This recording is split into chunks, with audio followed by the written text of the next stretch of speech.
Thank you, Javon. And now for your regional news. A patient suspected of being infected with the H1N1 virus swine flu has been admitted to the Scarborough General Hospital in Trinidad and Tobago.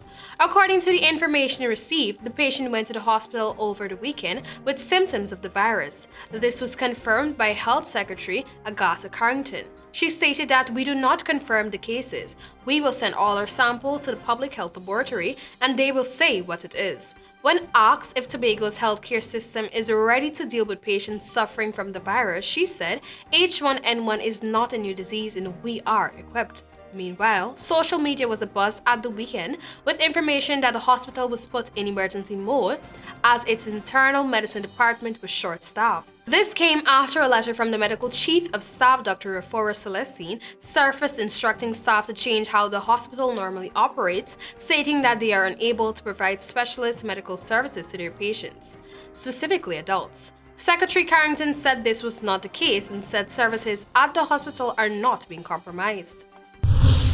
And now we turn to the Bahamas. In the past 3 weeks, the Bahamian government has detained and requested to deport more than 340 Haitians who lack the relevant documentation, according to a Haitian government official.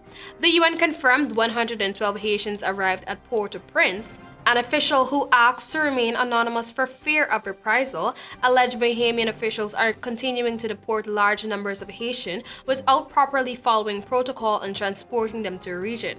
More than 40,400 Haitians are living across the Bahamas, according to the United Nations, making them the country's largest immigrant population. Port-au-Prince continues to be locked down due to protests, but the official said the deportation requests keep coming. Since Dorian, Haitians' say mistreatment has intensified. As the global spotlight fades, critics say Bahamian officials have ramped up their aggressive campaign to target, harass, and deport the undocumented immigrants. However, Minister of Immigration Ellsworth Johnson denied that his government was ramping up deportations as part of an immigration crackdown, contending they have a duty to protect residents from drugs, child and sex traffickers, and other criminals. And finally, in Bolivia.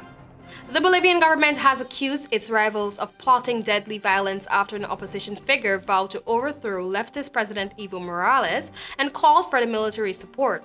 Deadly unrest gripped the South American country since Morales was named winner of the October 20th election, giving him a fourth term. His opponents have branded the result a fraud, and Carlos Misa, who ran against Morales in the recent polls, has called for a new vote to be held. Late on Saturday, a conservative opposition leader in the eastern Santa Cruz region threatened to drive Morales out. He said he has 48 hours to step down because at 7 p.m. on Monday, we are going to take decisive decision right here and we are going to make sure that he goes. Luis Fernando Camacho told a gathering of supporters.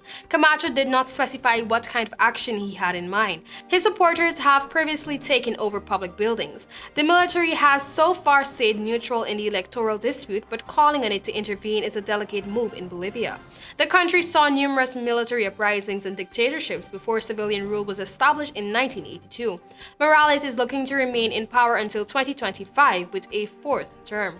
And that was all for tonight's regional news. Thanks for joining.